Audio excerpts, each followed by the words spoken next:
Seizure. I felt specifics in a blocked up way. There was nothing buzzing, all was dead. In my living breathing there was wind, and in my ears truth was only hearsay. Words that stuck like glue inside my head, congealed within the skull in which they thickened like a cauldron seething, with the thoughts I'm thinking, no way to begin, no way to end. Prince Mishkin, in the mystic of his auras, in his raptures, made him as a saint. I can't recall a thing except his presence. I see him in a ballroom, his cranial caesura floors him. After all, he's just an idiot. As life absorbed his eyes, an iridescence, a filter for the stars, plaything of the czars, gave sun a moon, or light and dark, fluorescence.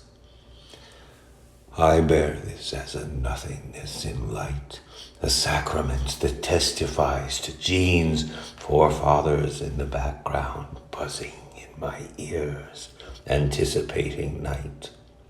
As darkness clouds the waking scene, I sense I walk electric in the sound of Seizure on the floor, contorted by his war, an overload of footsteps on the ground. Prince was in his elevator when whatever was within him overdosed and sprung his sprockets into his ascent. When the door was opened, he floated far above the comatose, a levitating star in a rocking firmament. Those who were not near it still can hear his spirit singing through his tonic-clonic moment. Fast in the shades where shadows of all that shock can endure linger in sound waves and voices. A raven flies gnawing on sparrows, candlelight knocked to the floor, and reason is left with two choices, nevermore or evermore. The disparate melon's light collapses, gnawing the tongue to stifle a scream that bleeds beyond dizzying eyes, to form cloud banks in a red sun sky. In wooden spoon twistings I dream of opium wine that delivers the skies to the seas.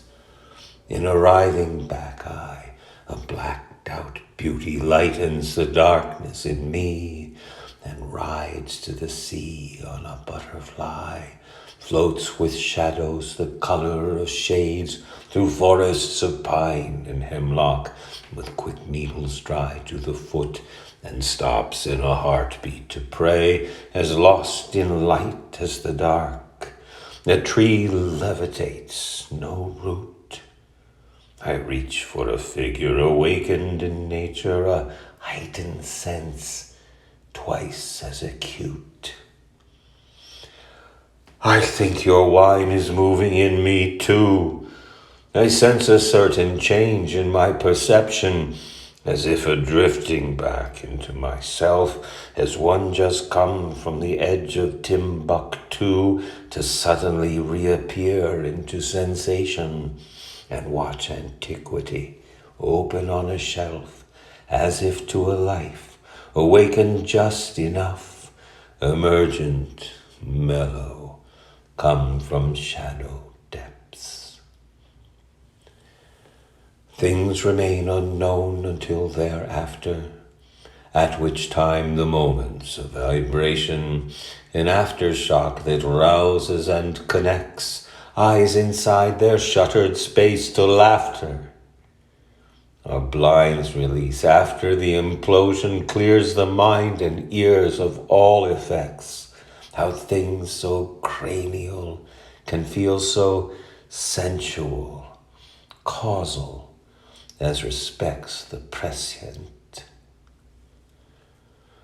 I see a dull light centered in my skull, the brain's aglow, A flambeau's pulsant flicker strikes the ceiling of the bone-bright dome. As equal as I'm emptied, I am full. Things rush in that scintillate and whir, that I may go whenever she may come. And if she sings to me a heavenly melody that cannot be restrained, I will succumb. I hear shipwrecks singing to the sirens to lure them to salvation on pine planks that float adrift atop the white-capped foam. Inside my head, a vague reverberation is flying on a wave that rocks an echo. Crescendos, torrid rhythms invigorate release into a state of peace. And I must go whenever she may come.